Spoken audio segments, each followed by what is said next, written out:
the writer, the one with the demon drug habit that would eventually bring me down, in a pub over a half-ounce of Moroccan black hashish.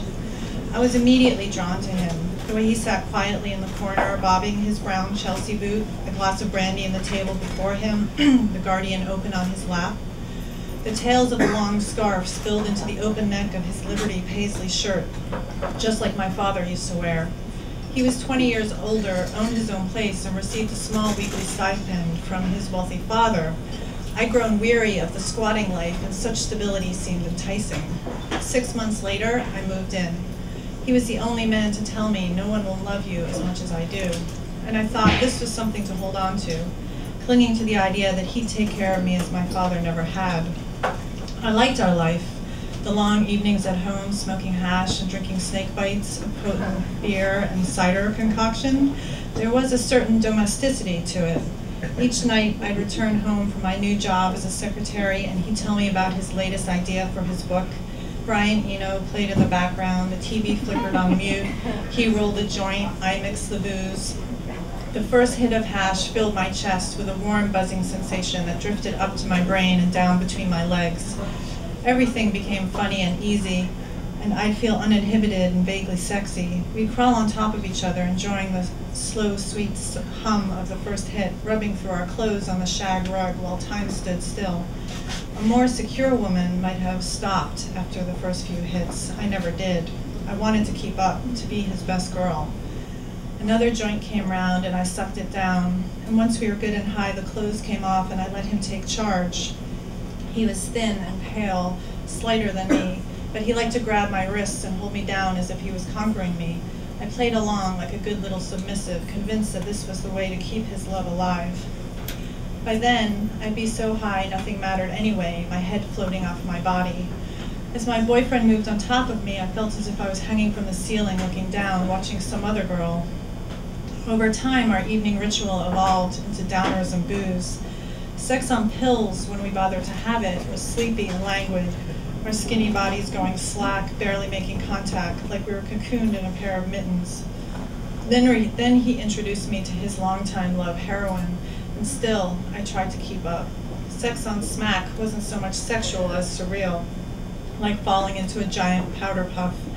We moved slowly without a destination. I felt safe, the drug licking and coddling my body as his engulfed me.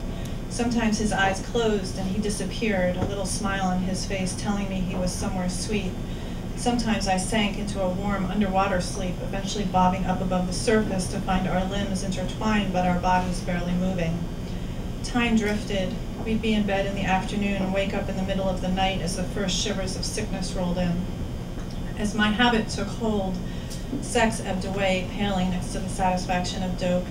The drug gave me everything I needed in a partner, like having an orgasm with God. 3 years passed, and my world became small and simple. Score, use, work, get sick, repeat. As I visibly deteriorated, my only friend in the office encouraged me to get clean. I tried to wean myself off with methadone and downers, but my boyfriend was still using, so I inevitably fell back. One afternoon, I returned home to find him sitting in a chair in the low light, nodding out, spittle dangling from his lip, his fingers holding a dead cigarette with a long curling ash. The curtains were drawn against the bright spring outside. His eyes fought for light as he saw me come in, only to flicker closed again. I kept my coat on, sat on the bed, and smoked a cigarette. I'd seen him like this before, but on this day, tired and tentatively sober, I saw him for what he was, for what I was fast becoming. The thought of laying my body against his sad, bony form sickened me. I went to the closet for my luggage and found an old photo of us taken when we first met. My legs are swung over his and we're sitting in a garden alcove.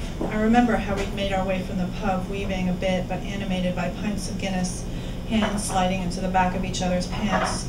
We'd found a quiet garden and neck like lovers at a 50s drive-in, fingers navigating snaps and flies and buttons, hungry to get at each other. When I looked at his sleeping face again, it was haggard, drawn, and creased, 1,000 years old. Not quite 40, he'd been a junkie half his life. I was at the beginning of that road, looking through the long lens of my future. I got up and opened the curtains. Streams of light flooded the room, trapping swirls of dust. I took my bags and I left.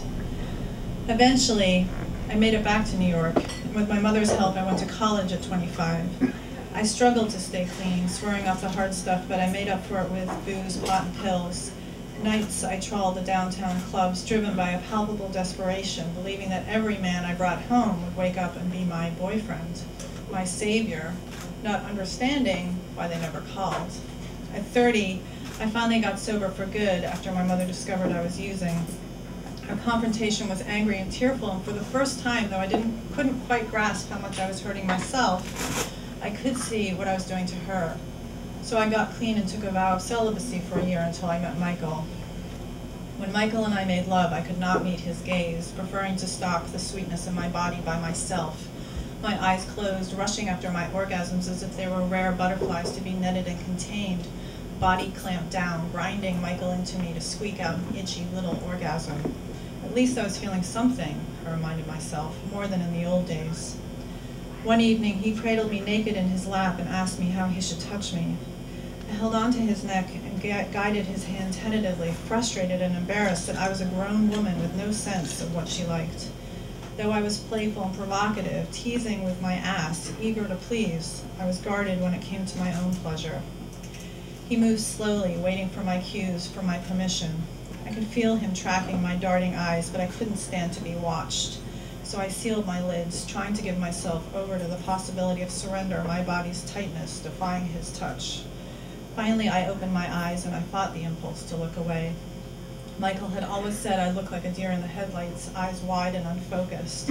But now I met his eyes directly without looking away and let his gaze hold me, soft, sober, and steady.